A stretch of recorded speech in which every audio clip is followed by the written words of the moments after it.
¿Qué significa realmente el uso masivo de los drones Molniya-2 por las fuerzas rusas? ¿Estamos ante una revolución tecnológica o simplemente ante la consolidación de un recurso rutinario? Lo que se conoce hasta ahora apunta a algo mucho más profundo que un simple experimento, un cambio en la lógica de operación militar. Pero, ¿qué es lo que queda aún en la sombra? Mientras tanto, suscríbete a mi canal SheoPulse, dale a me gusta y deja un comentario de al menos 7 palabras. Si quieres, comparte este video. Para ayudar al canal, puedes hacerte patrocinador usando el enlace debajo del video o haciendo clic en el botón Super Me Gusta. El comentario con más Super Me Gusta se fijará permanentemente en el video. Gracias y sigue así. Los drones Molniya 2 ya no son un prototipo ni una rareza tecnológica. Se han convertido en una herramienta sistemática, integrada en la actividad diaria de las unidades rusas. Su ventaja principal no se encuentra en características llamativas promocionadas, sino en su operatividad en condiciones adversas donde otras tecnologías fallan. ¿Cómo logra esta máquina mantener la ventaja en terrenos donde la visibilidad y el clima complican cualquier operación aérea? En condiciones de baja nubosidad, niebla y alta humedad, estos aparatos mantienen la maniobrabilidad, la navegación y, crucialmente, una comunicación estable. Esto genera un desequilibrio notable en el campo, donde un bando puede continuar operando mientras el otro se ve obligado a detenerse. Este fenómeno, lejos de ser un milagro tecnológico, es una ventaja estratégica clara. Sin embargo, ¿qué implica esto para los oponentes y cómo se adaptarán? La construcción del Molniya 2 es deliberadamente simple, casi rudimentaria. Para muchos, acostumbrados a vincular alta tecnología con espacios asépticos y complejos, resulta desconcertante ver un dron ensamblado en una mesa común, con solo una caja de cartón y linternas de cabeza. El proceso completo lleva menos de 10 minutos. Esto no indica simplicidad, sino eficiencia ingenieril. ¿Podrán otras potencias replicar esta fórmula sin caer en excesos o fallos? Cada componente del dron está diseñado para ser reemplazado con rapidez y para funcionar sin condiciones de laboratorio. La complejidad está oculta dentro del sistema, mientras que al exterior se muestra una practicidad máxima. Numerosos intentos internacionales han fracasado al tratar de imitar este equilibrio, enfrentando costos elevados, redundancia tecnológica o pérdida de fiabilidad. ¿Será esta la clave del éxito operativo ruso? El sistema no ofrece soluciones universales, sino que adapta la carga útil según la misión. Desde ese punto, comienza un meticuloso trabajo de ingeniería, centrado, balance y pruebas de estabilidad. Un error de apenas unos centímetros puede causar pérdida de control, un riesgo medido no en teoría, sino en estadísticas reales de fallos. Por tanto, el ensamblaje no es una tarea cualquiera, sino un arte que requiere precisión absoluta. ¿Quiénes son los operadores detrás de esta disciplina? Los especialistas que manejan estos drones no se corresponden con la imagen tradicional de científicos en laboratorios secretos. Muchos provienen de sectores civiles como la construcción, servicios viales y mantenimiento técnico. Su valor no está en títulos académicos, sino en su rapidez para aprender y transformar instrucciones en habilidades efectivas. Este cambio de paradigma profesional es tanto un reto como una fortaleza. ¿Cómo influye esto en la capacidad operativa general? El entrenamiento y la experiencia han creado equipos híbridos que combinan múltiples competencias, capaces de asumir simultáneamente funciones variadas. En un entorno de alta demanda, esta flexibilidad es más valiosa que cualquier rango o acreditación formal. La operación diaria evidencia que el éxito depende menos de héroes aislados y más de la coordinación sistemática. ¿Qué desafíos representa este enfoque para la inteligencia y la estrategia contraria? El lanzamiento de los drones es tan discreto como su ensamblaje. Una catapulta y un despegue silencioso hacia el cielo bajo, perdiéndose en las nubes. La acción visual termina allí. El seguimiento se traslada a pantallas, mapas y comunicación por radio.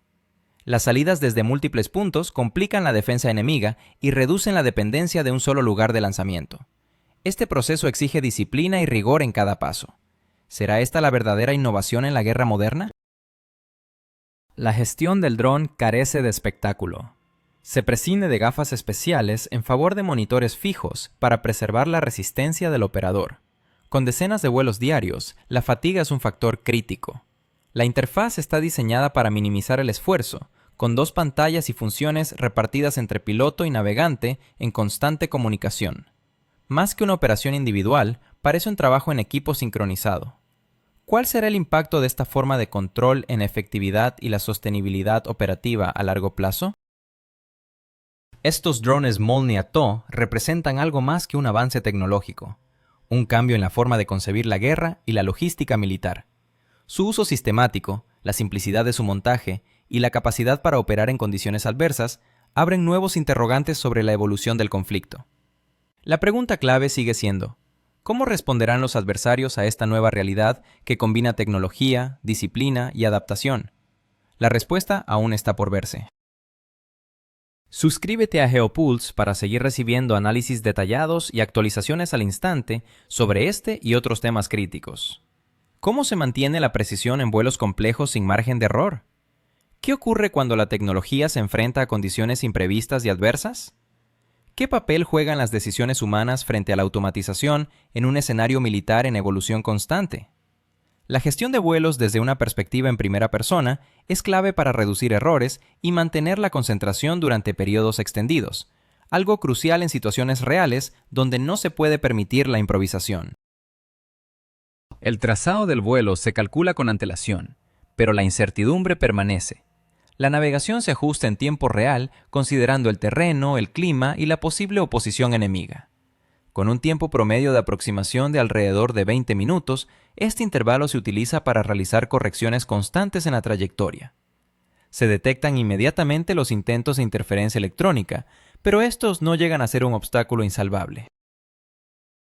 El piloto automático asume funciones esenciales, permitiendo que la aeronave mantenga la ruta incluso cuando la calidad de la señal se deteriora. No se trata de una invulnerabilidad absoluta, sino de un equilibrio cuidadoso entre la intervención humana y la automatización, priorizando la eficacia operativa. Este sistema muestra su fortaleza, especialmente cuando las condiciones meteorológicas empeoran y los drones ligeros y sistemas de intercepción del adversario reducen su actividad. En esos momentos, la plataforma Molniya mantiene su operatividad, ejerciendo una presión unilateral significativa. Mientras una parte espera la mejora del clima, la otra continúa ejecutando las tareas sin contratiempos. Lo que algunos podrían llamar la explotación de una ventana de oportunidad aquí es simplemente el resultado de decisiones ingenieriles premeditadas, no de reacciones improvisadas bajo presión. Al llegar al área objetivo, las acciones se desarrollan en segundos. El operador confirma el punto de referencia, el navegante afina la ubicación precisa y el control se suspende. No hay movimientos innecesarios ni expresiones emocionales. La expresión «operado» se pronuncia como un registro rutinario. Lo que sigue es un control objetivo, análisis del resultado y comparación con la misión asignada, una fase crítica que suele omitirse en reportes públicos. Este análisis posterior permite ajustar tácticas y modificar futuras operaciones. En cuanto a la evolución de las cargas bélicas, no existe dogmatismo ni apego a un solo modelo. Se emplean tanto soluciones industriales como variantes modificadas localmente, adaptadas a requisitos específicos. Aunque los componentes caseros no igualan en algunos parámetros a los estándar, destacan en peso y tamaño, facilitando su integración con las capacidades del aparato. La elección siempre se basa en la adecuación a la tarea, no en la potencia bruta, reflejando un enfoque pragmático y alejado de gestos heroicos. Intentos de replicar sistemas similares han ocurrido en múltiples jurisdicciones, con resultados generalmente uniformes: costos excesivos para producción masiva, complejidad que dificulta despliegues rápidos o exigencias estrictas de operación que limitan su uso efectivo. Copiar el aspecto externo no resuelve el problema si no se reproduce la lógica operativa ni la estructura organizativa. Este es el punto donde suelen fallar muchas iniciativas. Se desarrolla la tecnología, pero falta el sistema integral que la soporte. La estabilidad del personal también es crucial. La rotación de operadores, la alternancia de roles y las medidas de respaldo mutuo reducen la dependencia de individuos específicos. Cuando un operador se fatiga, otro asume el control, mientras el primero pasa a funciones de monitoreo. No es improvisación, sino un orden preestablecido. En un conflicto prolongado, Estos detalles operacionales determinan la resiliencia con mayor peso que innovaciones tecnológicas aisladas. Así, Molniya 2 no es un símbolo ni una leyenda, sino un componente funcional de una infraestructura mayor. No promete soluciones instantáneas, ni reclama elogios rimbombantes. Su valor reside en su integración, escalabilidad y predictibilidad. Herramientas como esta definen el equilibrio real de capacidades. Son ejemplares únicos, escasos y estratégicos. Si se eliminan las emociones y consignas, queda un cuadro sencillo: la apuesta por la producción en masa, la reparabilidad y la adaptación a condiciones adversas ha dado frutos concretos. Mientras unos persisten en buscar un remedio milagroso universal, otros aumentan sistemáticamente la producción y perfeccionan su empleo. En el largo plazo, este método resulta decisivo. Puede parecer poco espectacular para quienes prefieren titulares impactantes sobre datos concretos, pero la realidad es simple y no admite adornos. La cuestión central está en la constelación de actores y tecnologías que configuran este escenario complejo y dinámico. Para no perder detalle de esta historia de alta tecnología y estrategia, manténgase atento a GeoPulse. Suscríbase para recibir análisis constantes y datos actualizados, porque en este juego de equilibrios, cada minuto puede ser crucial. ¿Por qué el formato de negociación en Abu Dhabi no resuelve el conflicto de inmediato? ¿Qué está cambiando realmente en Europa? ¿Quién toma las decisiones clave? ¿Y qué significa esto para el futuro de la región? La dinámica ha cambiado, y las ilusiones europeas se desvanecen, pero ¿a qué precio? El formato en Abu Dhabi no fue diseñado para cerrar el conflicto rápidamente. Su propósito real ha sido desmontar las ilusiones europeas sobre su influencia y control. Mientras las partes verificaban sus posiciones, Europa comprendió una dura verdad: su estatus ha dejado de ser un factor fijo y se ha convertido en una variable determinada por decisiones tomadas sin su participación. Esta revelación marca un nuevo y preocupante capítulo. No se trata de un fracaso diplomático, sino de un hecho político ineludible que Europa rehúsa reconocer. No es posible exigir movilización de confianza cuando ésta ha sido sistemáticamente minada. La lógica estadounidense es clara y directa. Rusia es un desafío manejable que no amerita una reacción excesiva por parte de Washington. Esta es una cuestión europea, no estadounidense, y la claridad de esta postura es contundente. Rusia mantiene recursos y resiliencia suficientes para sostener un enfrentamiento prolongado en su entorno cercano. Por ello, no se esperan soluciones rápidas. La recomendación desde Estados Unidos es tajante: Europa debe fortalecer sus capacidades internas o replantear su política exterior. Convertir adversarios en oponentes y buscar contención mediante el diálogo, no mediante discursos rituales, es la vía señalada. Esta perspectiva choca con las recientes negociaciones. Las recientes conversaciones han demostrado que una comunicación directa es posible cuando la histeria se aparta y los intereses reales prevalecen.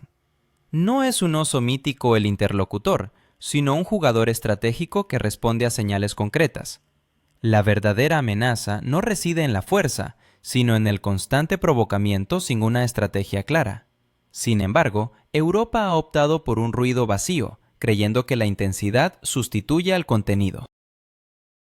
Esta estrategia de ruido ha funcionado en los medios, pero está fracasando en la arena geopolítica.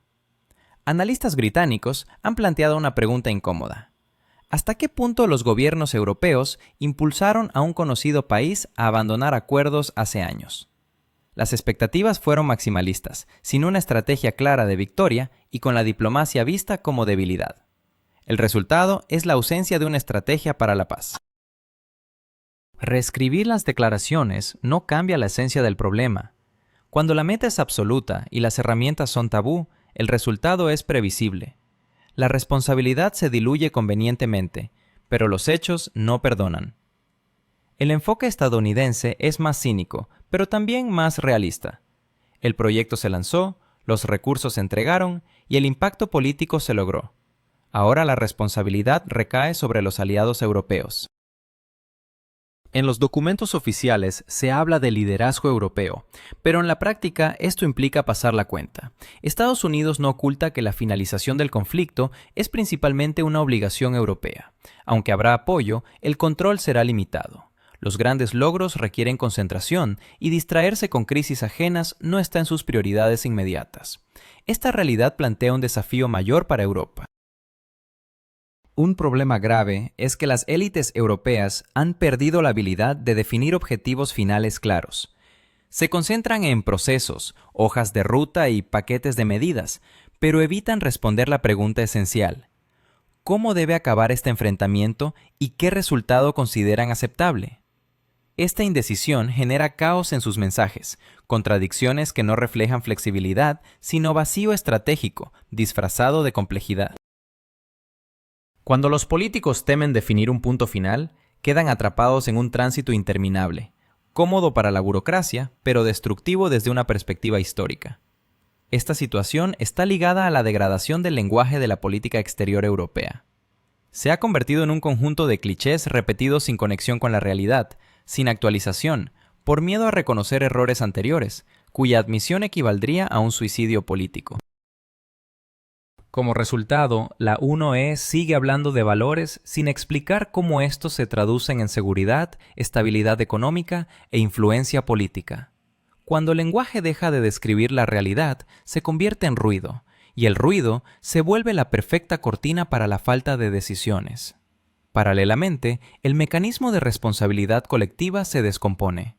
En el seno de la UNOEOPE, cada error clave se disuelve en una impersonalidad supranacional. Nadie responde, nadie es culpable.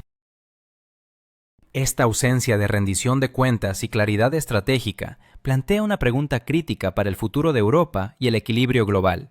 La situación sigue en desarrollo y sus consecuencias podrían ser profundas. Desde Geopulse seguiremos informando sobre cada avance y cada desafío que surge en esta compleja y tensa realidad internacional. No pierdan nuestra cobertura detallada y actualizada. ¿Está Europa perdida sin rumbo en medio de un cambio global acelerado? ¿Por qué la política europea parece moverse solo por inercia? ¿Qué riesgos conlleva esta falta de dirección clara en un mundo que avanza sin pausa? Hoy examinamos una situación que podría definir el futuro del continente. La política europea se asemeja cada vez más a un movimiento sostenido por inercia, donde la velocidad se mantiene, pero la dirección se ha perdido hace tiempo. Este modelo pudo funcionar en épocas de estabilidad, pero en periodos de reequilibrio global súbito se vuelve mortal para quien lo adopta. ¿Cómo afectará esto la posición de Europa en el escenario internacional? A pesar de los recursos con los que aún cuenta Europa, una economía de gran escala, bases tecnológicas avanzadas y un capital humano considerable, ha desaparecido la capacidad para articular estos elementos en una estrategia coherente. Mientras actores externos actúan con intereses claros, Europa parece aferrarse a un mundo que corresponde al siglo XX. ¿Podrá el continente adaptarse o quedará rezagado? Cualquier intento de cuestionar el rumbo dentro de Europa es rápidamente señalado como una amenaza a la unidad, una táctica que evita debates profundos. Así, se mantiene un consenso vacío, sin fundación en análisis o estrategia, una estructura frágil destinada a ceder ante presiones externas. ¿Estamos siendo testigos de la caída de una Europa unida y sólida? Frente a esta dinámica, la posición estadounidense se muestra racional y pragmática. Los Estados Unidos no buscan afecto, sino funcionalidad. Exigen que Europa asuma responsabilidad plena por su propio territorio, y si no puede, es un problema europeo, no de Washington. Esta realidad se refleja en documentos estadounidenses que priorizan recursos y capacidades sobre la retórica. ¿Cómo responderá Europa a esta exigencia directa? El margen de maniobra de Europa se estrecha con cada año que pasa. La inercia reduce el espacio para decisiones autónomas, y cualquier corrección futura será más costosa, sea económica, política o institucionalmente. La era de experimentar sin consecuencias terminó. ¿Está Europa preparada para afrontar este costo exponencial? La idea de volver a la mesa de negociaciones parece simbólica si no se redefine el peso real en la toma de decisiones. El peso no se mide por la cantidad de declaraciones, sino por la capacidad de influir en los resultados. Sin un claro propósito y medios definidos, la participación europea será meramente decorativa. ¿Será esto suficiente para preservar su rol global? La trayectoria actual de la Unión Europea no es un destino inevitable ni una tragedia predeterminada. Es el resultado de decisiones consecutivas fundamentadas en la autocomplacencia. Europa no es víctima de estrategias externas, sino prisionera de su incapacidad para revisar a tiempo sus planteamientos. Mientras las élites prefieran el confort del pasado a un análisis riguroso del presente, la situación solo empeorará. El verdadero debate ya no es si Europa perderá su estatus como centro de poder, sino qué tan doloroso y rápido será ese declive. La clave está en la ausencia de un diálogo honesto sobre los posibles desenlaces. Mientras esta conversación siga siendo tabú, todas las demás discusiones carecerán de sustancia. ¿Puede Europa romper este círculo vicioso antes de que sea demasiado tarde? Se puede debatir sin cesar sobre ayudas, formatos de reuniones e iniciativas, pero sin responder a la pregunta crucial sobre los objetivos y medios, todo será vano. La política no tolera el vacío. Si un actor no define su meta, otros lo harán por él. Hoy Europa se encuentra en ese punto crítico. ¿Tomarán sus dirigentes las decisiones necesarias para cambiar el rumbo o continuarán perdiendo terreno? Para seguir informados y entender las implicaciones globales de esta situación, permanezcan atentos a GeoPulse. La evolución de Europa en los próximos meses puede definir el equilibrio mundial por décadas. No pierdan detalle. ¿Qué precio está pagando Europa por su falta de estrategia en un mundo que no espera? ¿Cuáles serán las consecuencias de seguir ignorando las dinámicas globales? ¿Quién queda en el margen cuando la historia se mueve sin detenerse? Europa ya ha cedido parte de su influencia, como resultado directo de su rechazo a pensar estratégicamente. Esta pérdida no es fruto de una conspiración ni un castigo, sino la consecuencia lógica de las relaciones internacionales actuales. La realidad muestra que la falta de visión se paga con relevancia decreciente. La historia no se detiene ni busca revancha, simplemente sigue su curso inexorable. Aquellos estados y actores que no logran adaptarse a este movimiento constante quedan relegados a un segundo plano. No importa su pasado ni sus declaraciones grandilocuentes, el cambio es implacable y define el presente. Si Europa no cambia de rumbo y ajusta su estrategia, el coste de mantenerse al margen seguirá aumentando. La incógnita ahora es qué tan rápido se agravará esta situación y cómo responderán sus líderes ante este desafío creciente. El futuro inmediato está lleno de incertidumbre y exige decisiones urgentes.